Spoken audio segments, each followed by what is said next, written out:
intervir seguidamente, não agora e depois eu trato aqui do intervalo do café.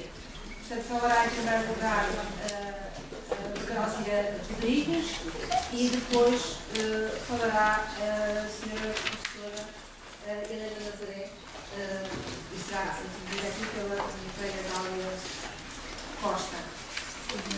Depois prosseguiremos com o terceiro painel, o segundo painel que estava previsto e só depois faremos então o intervalo para as perguntas.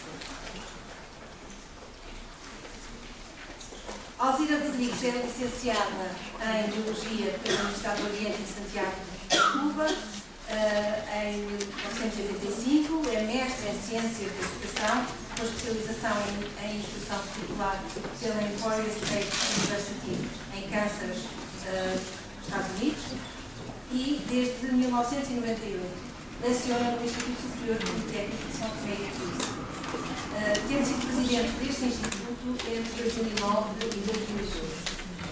Portanto, uma mulher que já ocupou e ocupa atualmente altos cargos na Universidade de São Tomé e Príncipe, onde é atualmente vice-reitora.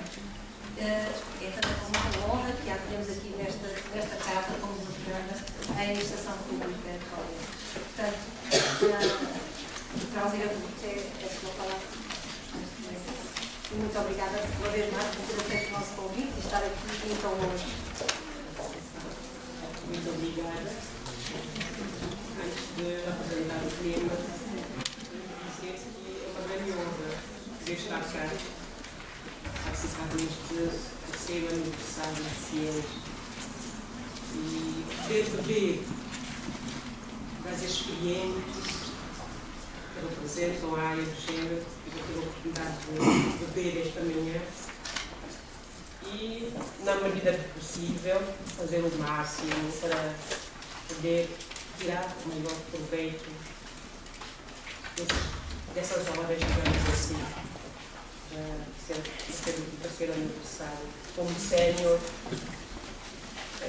iniciante da área do género, talvez iniciante oficialmente. Eu digo oficialmente porque na prática, na realidade, sempre fiz parte da área do género.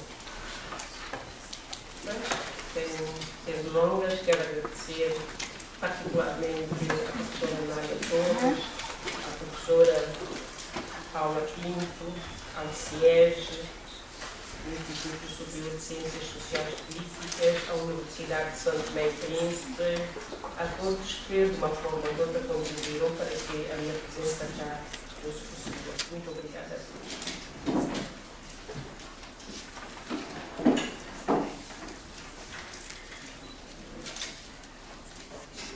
O tema Igualdade de Género e Oferta Formativa na Universidade de São Tomé e Príncipe.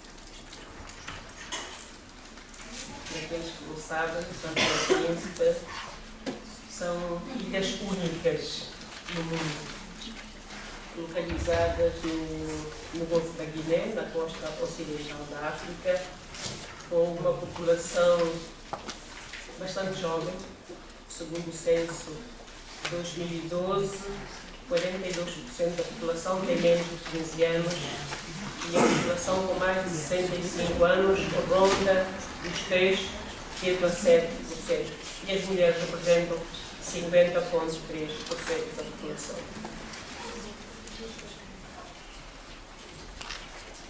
São Tomé e Príncipe, como país empenhado no seu próprio desenvolvimento, esteve sempre atento ao movimento internacional que ocorreu na década dos 90, em que as Nações Unidas realizaram 12 conferências muito importantes para os diferentes países do mundo. E cada um podia tirar proveito e, particularmente, nós tiramos um bom proveito dessas coisas. Eu vou falar daquilo que se falou na conferência, mas o objetivo do trabalho é fazer uma análise, portanto, o objetivo é fazer uma análise exploratória apenas sobre o tema de igualdade de género e oferta formativa na Universidade de São Tomé e Príncipe. Investigamos as questões relacionadas com o género, a educação e a igualdade, tendo como base de análise e discussão os dados do Recenseamento Geral da População e Habitação de 2012 e os dados dos serviços académicos da Universidade de São Tomé e Príncipe, do ano 2014-2015 particularmente, no Relatório Nacional de Desenvolvimento Humano em São Tomé e Príncipe, publicado pelas Nações Unidas em 2014, mas que foi lançado este ano. Iniciamos com uma abordagem da problemática da igualdade de género em São Tomé e Príncipe, incluindo o acesso da mulher à educação. De seguida, discutimos a oferta formativa da Universidade de São Tomé e Príncipe com o recorte de género segundo para 2004.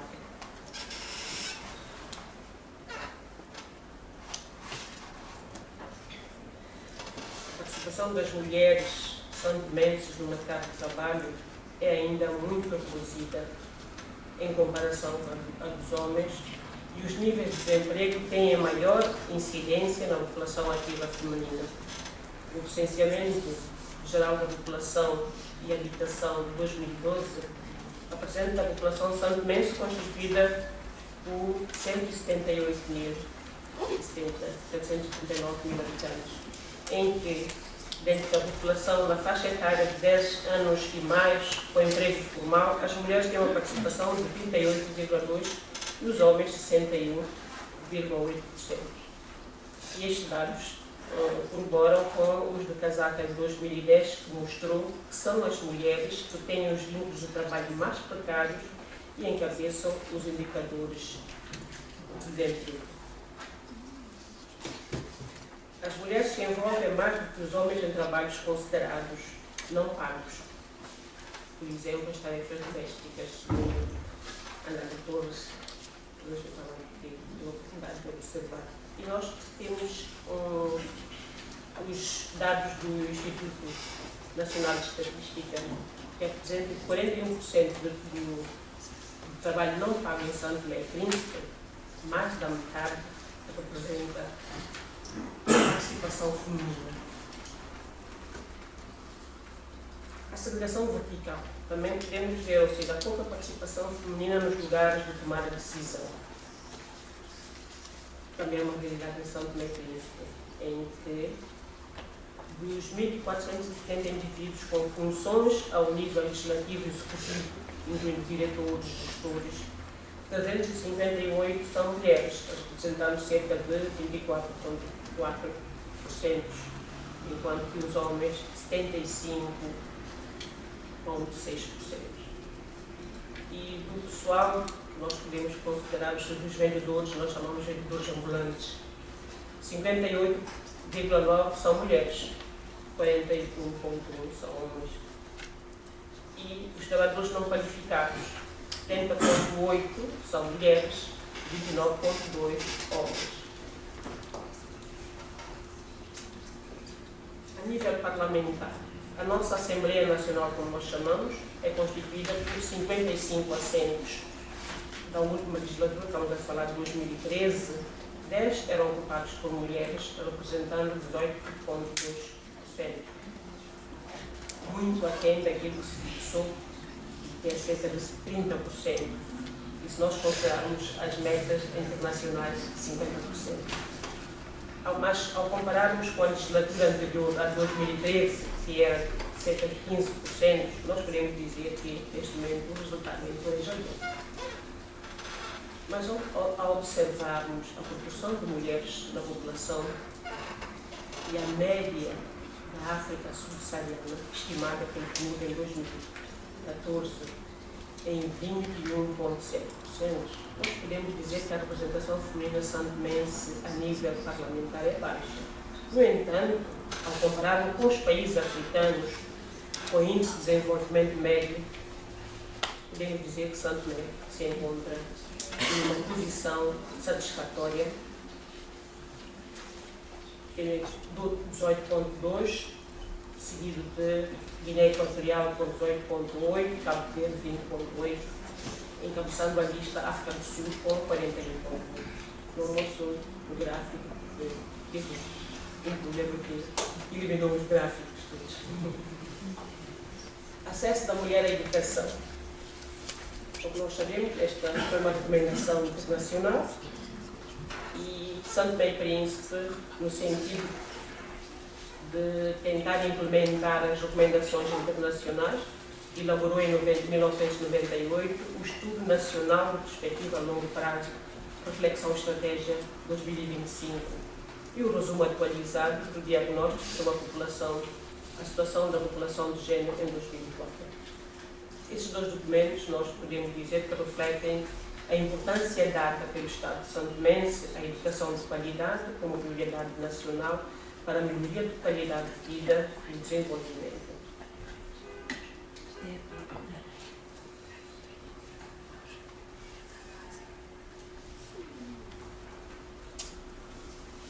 Os estudos evidenciam uma certa correlação entre pobreza e educação. E podemos ver que os mais pobres, dos dados de INE de 2010, os mais pobres representam 72% dos mais pobres que não possuem escolaridade e os que possuem têm aproximadamente o nível primário e não existe uma diferença entre homens e mulheres.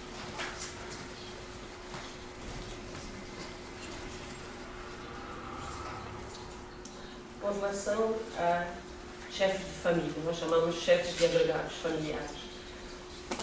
Os estudos realizados a nível da escolaridade dessas famílias, as mulheres apresentam percentagens mais baixas a nível do ensino secundário, técnico profissional e superior.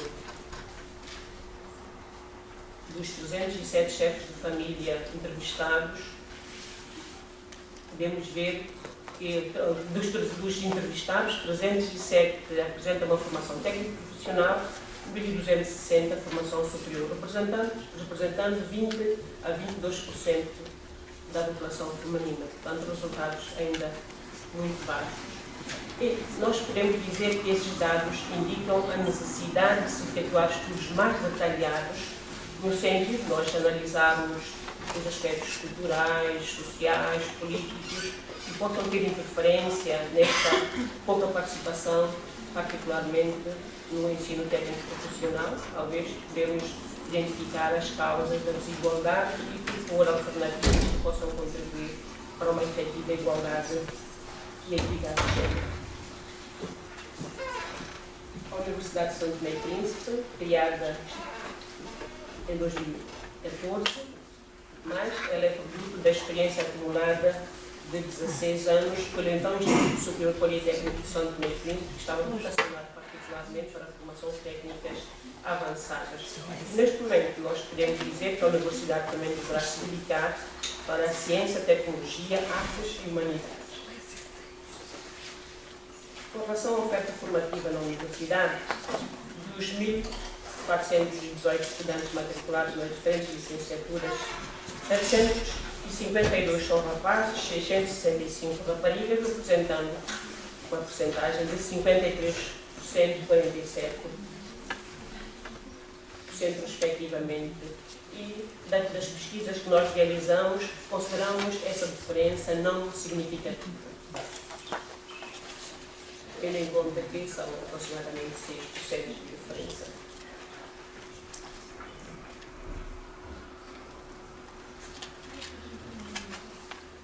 Pós-graduação. Nós não temos, como universidade, nós não temos pós-graduação, mas a pós-graduação é fruto de protocolos com instituições parceiras, particularmente instituições portuguesas.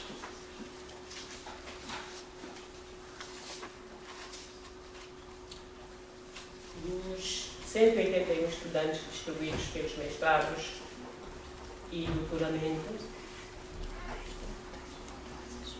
portanto, tendo aqui o doutoramento em Administração Pública e Desenvolvimento Socioeconómico, podemos dizer que os mestrados que foram realizados em São Tomé e Príncipe e dois deles, mestrado em Educação Ambiental, mestrado no Ensino da Leitura Escrita e doutoramento em Administração Pública, nós consideramos como cursos equiparáveis em termos de género e, contrariamente, os cursos de mestrado em Qualidade e Segurança Alimentar, Ensino das Ciências,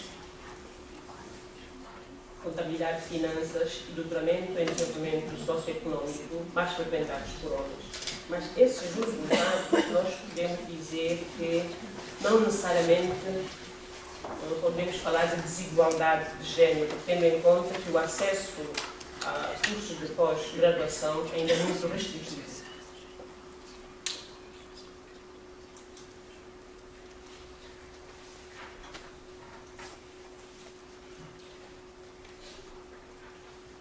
Em termos de conclusão, podemos dizer que os objetivos preconizados com este trabalho foram alcançados, tendo em conta que é uma análise exploratória, e a problemática de igualdade de género em São Tomé e Príncipe, podemos dizer que, embora a participação ainda não seja efetiva de uma forma global, mas já podemos ver melhorias significativas em diferentes áreas.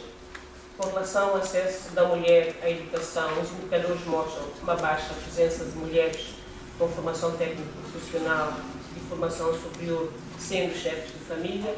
Talvez necessite de um estudo sociocultural, porque a questão é que é chefe de família, não população de uma forma geral. E ao analisarmos também a oferta formativa da Universidade de São Tomé e Príncipe, podemos dizer que os cursos de licenciatura não apresentam uma diferença de uma desigualdade de género, há mais uma tendência de igualdade de género, e a nível da pós-graduação essa desigualdade observa-se tendo em conta o acesso restritivo dos cursos. Muito obrigada.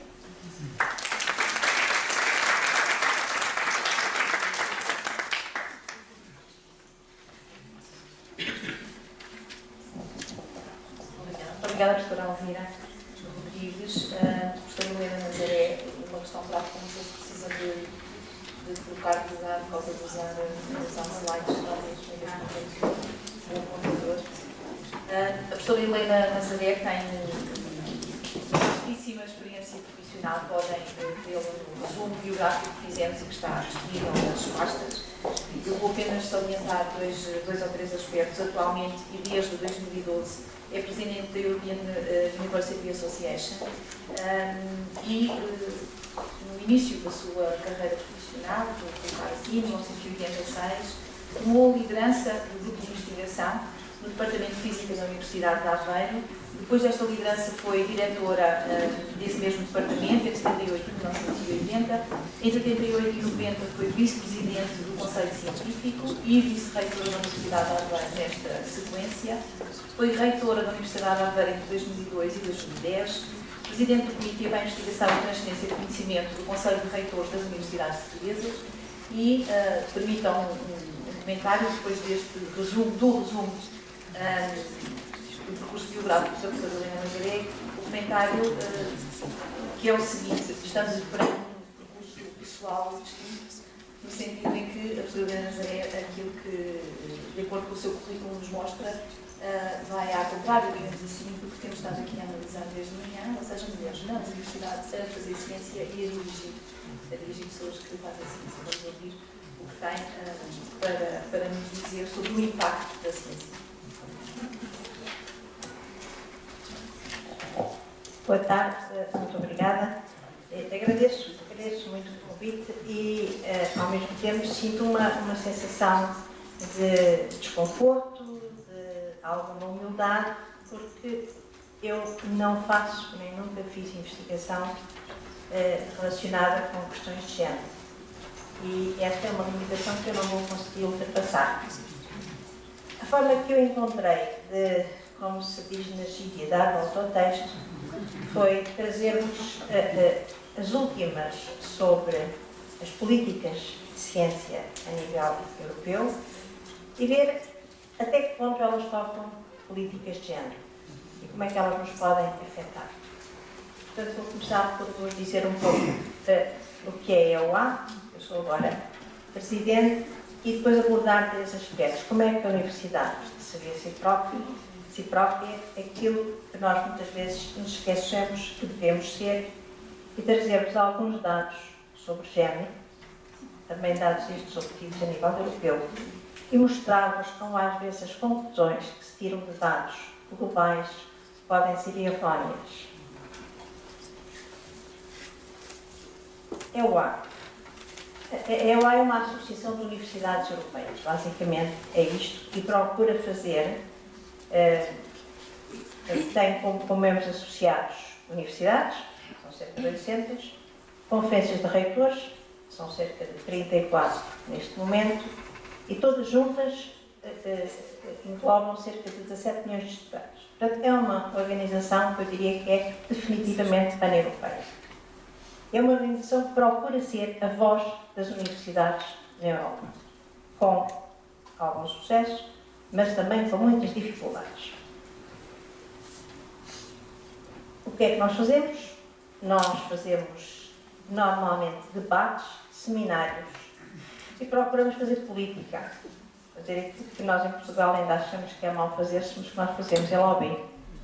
E, portanto, nos últimos 4 anos, digamos, 3 anos e meio eu vivi dentro de um avião. E não há mal nenhum em fazermos lobby, em tentarmos influenciar as decisões no sítio onde elas são tomadas, usando os meios que dispomos para tal. E agora, a minha questão. O que é que as universidades são realmente? Nós formamos cidadãos, e muitas vezes esquecemos disto. Nós treinamos engenheiros, formamos médicos, licenciamos psicólogos, médicos, etc. Mas nós formamos essencialmente a cidadãos. E, portanto, temos como obrigação dar-lhes as capacidades de atuarem na sociedade nessa medida. Por outro lado, só as universidades é que formam um pessoal capacitado a um nível suficientemente elevado para intervirem com sucesso nas questões complexas deste milénio. E é bom que nós digamos isso também. As questões do presente milénio são questões que têm origem em comportamentos descomportamentados, desadequados. E as soluções também, se calhar, residem não tanto na ciência e na tecnologia, mas nas ciências do comportamento. Nós temos questões demográficas, nós temos questões climáticas, nós temos questões de gestão da energia, e se as soluções tecnológicas para as questões da energia no que diz respeito ao armazenamento da mesma, as questões que dizem respeito à forma imoderada como nós a gastamos, têm a ver com o facto que nós, quando chegamos a casa, ligamos a televisão e só desligamos quando o marido adormece no sofá. Isso é uma questão comportamental, não é uma questão tecnológica. E sobre isto é importante que as universidades tenham disso consciência. E tenham consciência que a resolução de estes problemas, ou pelo menos a sua torná-los menos importantes, menores, tem que ver com a investigação em equipas verdadeiramente multidisciplinares e avaliadas como tal. Parece que, mesmo embora tudo isto seja reconhecido, a prática é diversa. Nós, cada vez mais, eu vejo equipas unidisciplinares a avaliarem centros multidisciplinares, o que é absolutamente embaraçoso, mas acontece. Ora bem, o que é que nós normalmente nos esquecemos que somos? Nós esquecemos que, por enquanto, há muitos MOOCs por aí, há muita multimédia, muitas lições a aprender pelo uso destas tecnologias, mas o que é facto é que nós ainda existimos ligados a sítios. E, estando ligados a sítios, temos a obrigação de dar algo de nós às regiões onde habitamos, onde vivemos. E, portanto, contribuir para a solução dos problemas da população local. Muito embora publiquemos papers na Nature, eu sou física. E, portanto, é muito bom publicar papers na Nature. Mas é bom que dentro da universidade, ao lado de quem publica papers na Nature, haja quem saiba o que fazer com os resultados desses papers em benefício da população local. Isso em Portugal, eu tenho muita pena dizer, não existe de todo. Ou pelo menos se existem quantidades muito limitadas. Aliás, nós vemos que há agora a obsessão pelos rankings. Eu, por acaso, adoro rankings. Quanto mais, melhor. Porque, estatisticamente, um destes dias vai haver um ranking que ponha a minha universidade em primeiro lugar. Eu vou ficar satisfeito. E, portanto, eu gosto dos rankings. Mas, os critérios que eles usam são, como nós sabemos, oblíquos. Os dados que usam não são validados, são distorcidos pelas próprias entidades que organizam esses rankings, e eu, sem querer puxar a brasa à sardinha da EUA, eu recomendava a leitura, e vão ao site que está lá, de um trabalho sobre rankings. É muito interessante porque mostram como é que os rankings são usados. Por exemplo, na Holanda, para garantir que alunos migrantes, provenientes de universidades que estejam em certos lugares de ranking, têm vistos de permanência mais facilmente que outros. Isto é só um exemplo. Como é que os rankings são usados? Mas há uma forma também que as nossas próprias universidades usam os rankings. Nós dizemos, nós queremos ser os primeiros nisto. E, portanto, em vez de atuarmos tentando melhorar as áreas em que somos menos bons, não, procuramos distorcer os dados para as áreas em que somos bons. Aparecemos com maior cotação, embora isso possa não traduzir uma melhoria real. Eu peço desculpa desta abordagem negativa, mas é verdade, se há de fazer. Depois, as universidades têm a obrigação realmente de contribuir para o entendimento público da ciência. E esta contribuição para o entendimento público da ciência é muito vasta. O eleitor que vai votar e que vota baseado na ideia, e eu vou usar um exemplo que não se aplica a Portugal, que é para não se entrarmos em especulações, sobre um partido que defende o uso da energia nuclear versus um partido que não a defende. É preciso que essa decisão de votar seja tomada com base em conhecimento e não com base em emoção. Mas para que esse conhecimento seja acessível a todos, é preciso que ele não esteja só na Nature. É preciso que apareça em locais públicos, em jornais públicos, em meios de comunicação, que o votante normal vá escolher, tenha acesso a essa informação. E a mesma coisa se passa nas questões de género em Portugal. As questões de género em Portugal não estão acessíveis. As pessoas não sabem. As pessoas não sabem. Podem ser a meia dúzia de grupos de investigação que se dedicam mais a isso, o resto não sabe. Depois também não vale a pena iludirmos, como diria a minha avó, não vale a pena lavar o sol com a peneira. Em Portugal não existe igualdade de género. Não vale a pena, não pintemos o sol. Olhemos para o Parlamento, está bem? Olhemos para o número de ministras que são senhoras. Olhemos para o número de reitoras das universidades. De pessoas que estão dentro das corporações do mundo empresarial. Contemos-las. Não vamos tão longe. Vamos aos presidentes dos conselhos gerais das universidades portuguesas e dos politécnicos. Ora, digam-me lá quantas senhoras é que são. Nas universidades não há nenhumas. Zero. Como presidentes dos conselhos gerais. Quem? Recente. Estou desculpada, peço desculpa porque é recente. É recente. Muito bem. E é uma. Agora, isto que está aqui para demonstrar que realmente a EUA, a European University Association, é realmente considerada um ator de âmbito europeu. E assinou, há uns anos atrás, em 2012, com a então Comissária para a Investigação, um compromisso para a promoção da European Research Area através de todos os países que faziam parte da União Europeia. Enquanto que a EUA é uma associação mais delimitada no sentido geográfico, nós temos como associados membros da Ucrânia, por exemplo, membros da Arménia. é de um âmbito geográfico diferente da União Europeia. E mesmo assim, ou apesar disso, ou se calhar por causa disso, somos muitas vezes considerados como um interlocutor bom para promover certas políticas europeias. E eu pus esta fotografia aqui, não me esquecendo que estou a fazer publicidade a mim própria, porque sou eu que estou ali a assinar aquele documento. Mas pus ali aquela fotografia para não me esquecer de vos contar porque é que eu fui eleita. Eu candidatei-me contra um colega dinamarquês. E, portanto, na altura, quem entendeu que poderia ajudar-me foram os meus colegas reitores das universidades portuguesas, todos homens. E, portanto, o professor Rendas decidiu que vamos eleger a Helena. E lá se marcharam todos para Bruxelas para eleger a Helena. Por acaso, não foi em Bruxelas, por acaso foi em Aarhus, na Dinamarca. Eu sabia que não tinha a certeza de ganhar, mas tinha a certeza que não ia perder por muitos.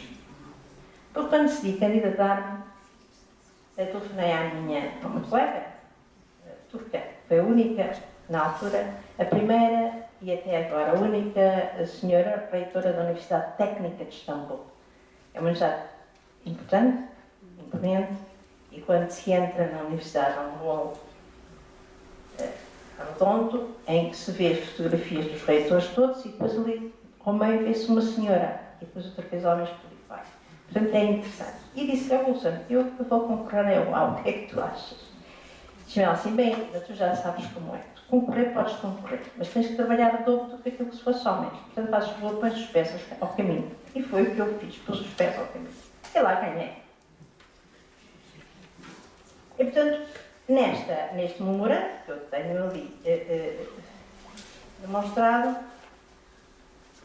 a EUA comprometeu-se com vários pontos. E comprometeu-se a fazer o quê? A tentar promover estes pontos,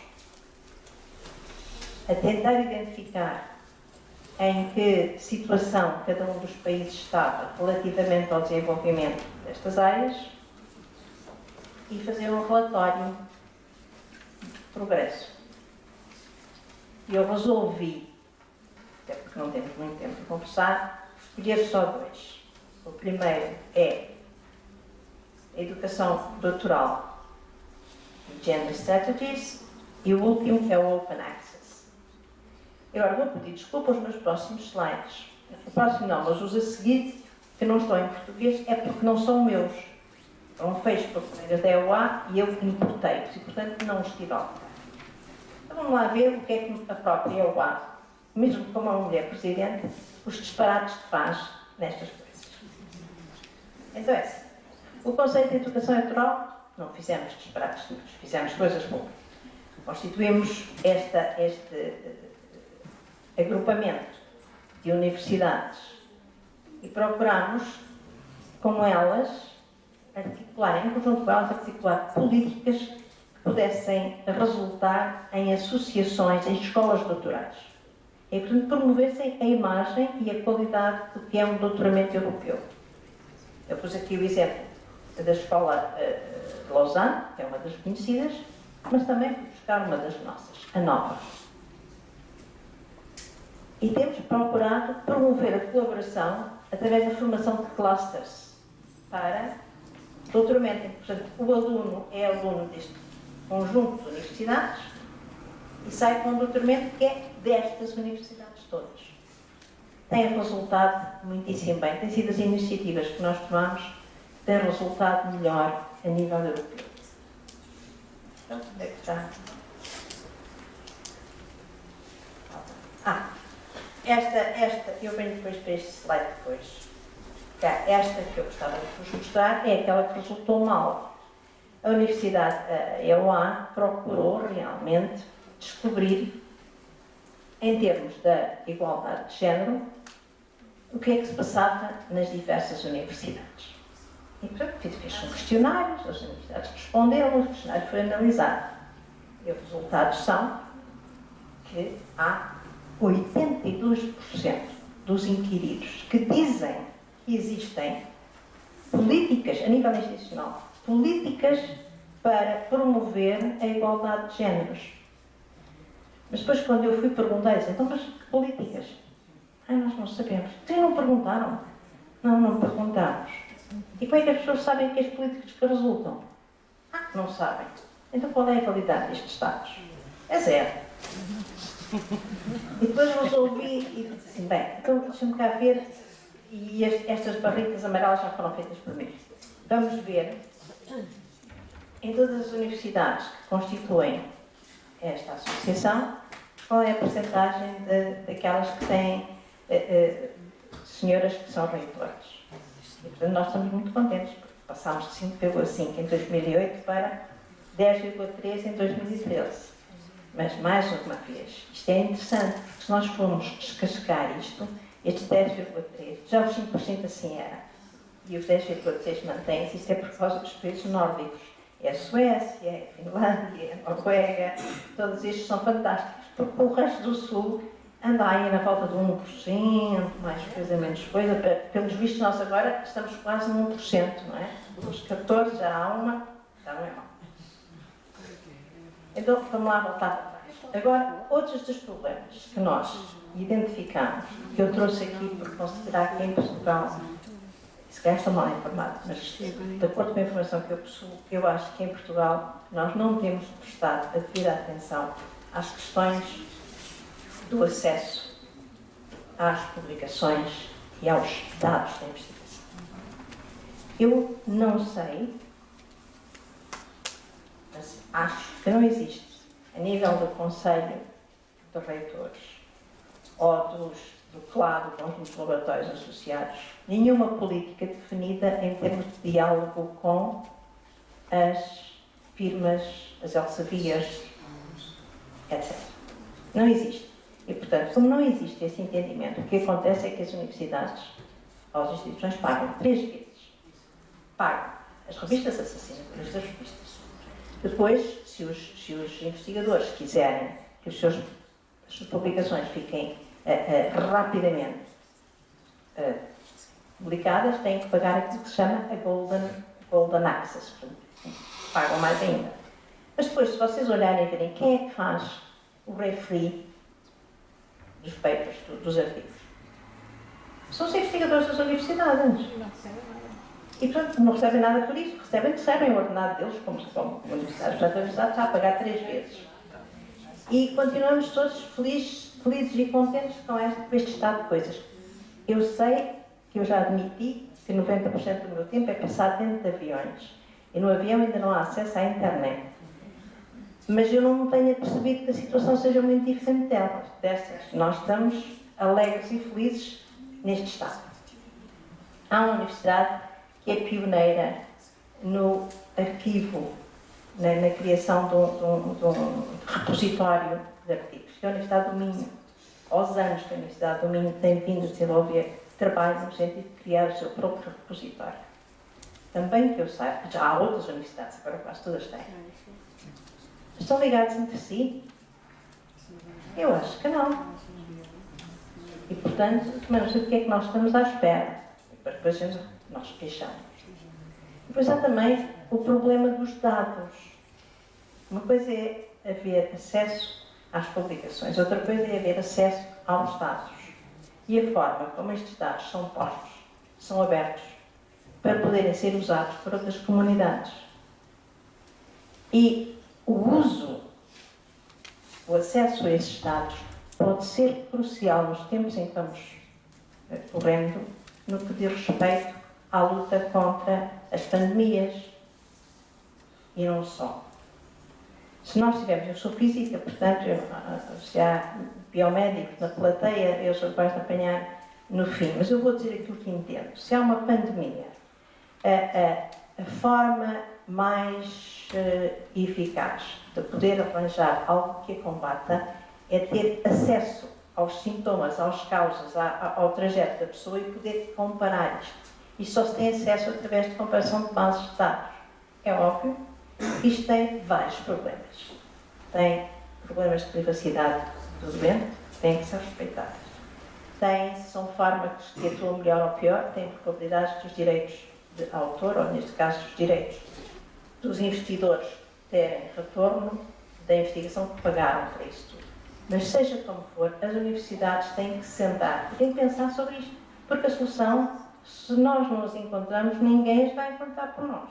O que eu sei é que, por exemplo, e não é só para não estar só bem, tem que ser a Elsevier, porque é dessa que eu sei. A Elsevier tem contratos diferentes, tem um com a Inglaterra, tem outro com a Áustria, e portanto é dividido para reinar. Estão muito pouco interessados que as universidades se juntem e que consigam estabelecer com eles um negócio, algo que sirva a ambos os lados. Bom, agora onde é que eu vou mostrar esta outra parte? Para acabar, como é que os dados podem ser enganosos? Estes dados, portanto, este slide todo que aqui está, foi um colega da EUA que me disponibilizou.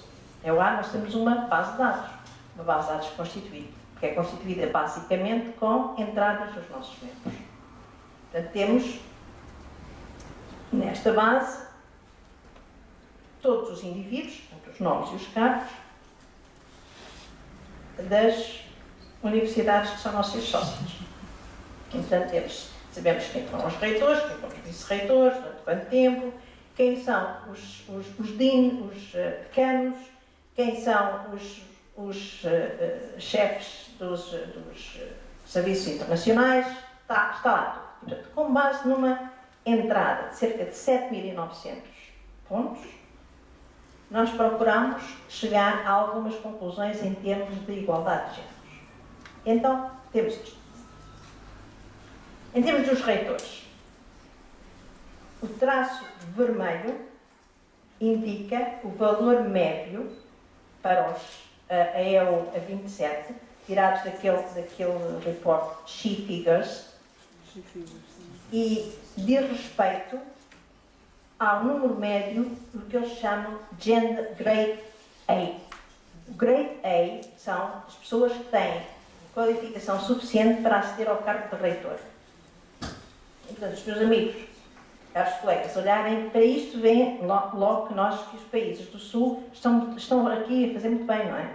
Se não fosse a Suécia e a Noruega e a Áustria e a Finlândia eles puxarem por nós, isto estava muito mal. E assim, eu estranho muito como é que Portugal ainda está ali com 10%, está com 10%, é porque, agora são duas, porque também, não, é uma só, é Débora, Portanto, 14, estamos ali quase, não sei como foi isso. Depois, se formos ver nos vice-reitores, os vice-reitores, da mesma maneira, a linha vermelha é tirada dos She Figures, e já, como vice-reitores, já temos mais mulheres do que homens. Portanto, há um treino muito grande das mulheres para serem vices. Eu fui vice de muita coisa, vice-presidente do Conselho Científico, vice-diretora, de maneira que o meu marido costumava dizer que eu era especialista em vicissitudes. Realmente eu sou. Mas agora, na academia, se nós considerarmos todos os líderes, nós temos quais são a percentagem das mulheres na administração. Claro que os resultados são predominantemente em posições administrativas. Mas depois a conclusão do nosso colega, do meu colega, aliás, é que é interessantíssima. Que ele diz: as universidades são male-dominated institutions. Contudo, isto é um homem que escreveu. Comparadas, quando nós comparamos com o conjunto daquelas que podem ser, as reitoras já estão só slightly underrepresented. Slightly. Já o número de vice-reitoras corresponde mais ou menos ao número de cimeiros exigidos. Portanto, aonde a qualidade de grau A, que eu não sei como é que é traduzido em Portugal, nós todos sabemos o que é que eu estou a falar. Pois, o full professor. Há igualdade de género. Reparem bem, há igualdade de género. Mas depois ele, coitado, também não quer ficar muito mal e reconhece a verdade. The bottleneck for female leaders seems to be getting the full professorship rather than the management position. Ora, Ora bem não, ora mal. Porque eu já houve um tempo da minha vida em que eu me batia valentemente contra as cotas. Achava horrível as cotas.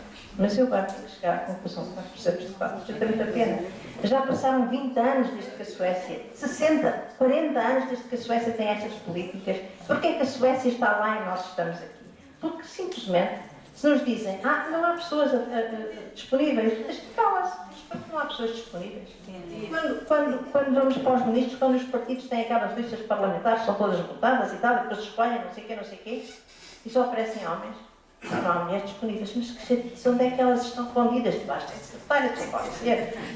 E, portanto, eu dou a mão à palmatória. Bati-me ferozmente contra as cotas. Mas agora tenho que chegar à conclusão que não vale a pena inventar a roda. A roda foi inventada há muito tempo. Nós sabemos o que é que a Suécia faz em relação à licença de maternidade, por exemplo, em que é obrigatório que a licença de maternidade seja partida igualmente. Não é obrigatório 3 semanas, como nós fazemos em Portugal. Está bem? Isto é ridículo. É repartida igualmente. Muito bem? E mais. No caso de haver famílias monoparentais, bem, há instituídos mecanismos de compensação para o tempo que essas pessoas não puderam estar ao serviço porque estiveram a prestar atenção aos seus filhos. E assim eles conseguem, não é só a equilíbrio de géneros, conseguem também olhar com alguma atenção para os problemas demográficos. São estes que no fim do dia nos vão fazer crescer. Estas contribuições são todas na EOA, nada disto é investigação minha, não é minha especialidade, nunca foi. Está lá tudo, este é o site, e em particular para estes slides eu tive a colaboração da Lívia e do Thomas. Obrigada.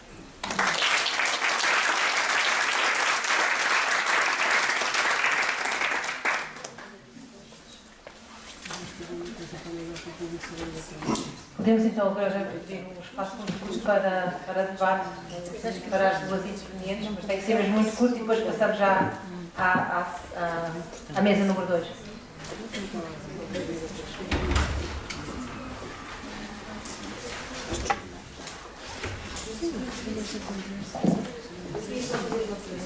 Quero dar os parabéns às duas oradoras, foi excelente e acho que acabou por resultar bem também, apesar de hoje serem diferentes. Será Alvira, por favor, eu fiquei curiosa sobre um dado que deu do trabalho não pago, do registro do trabalho não pago das mulheres em São Tomé. E perguntei-me isto porque no nosso INE ainda não tem esse registro. Nós temos dados que vêm de inquéritos. Mas muitas vezes, justamente, quer dizer, há esta possibilidade de haver em registro, no caso do INE de São Tomé, a indicação mesmo que aquilo é trabalho doméstico não pago. Sim. É mesmo, mais avançados do INE português, é só para dizer isto. Para além do recenseamento geral de população, faz também estatísticas com relação a profissões. Portanto, houve um trabalho específico com relação às profissões. E entre as profissões considerou-se as chamadas trabalhadoras domésticas. Pronto, era isso só para saber.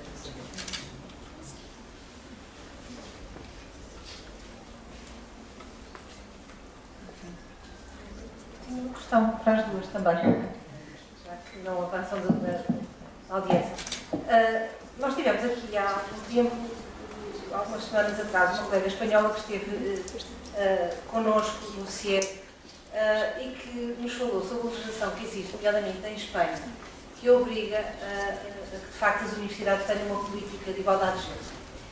Embora eu tenha falado um pouco desta questão e tenha considerado que não resolverá inteiramente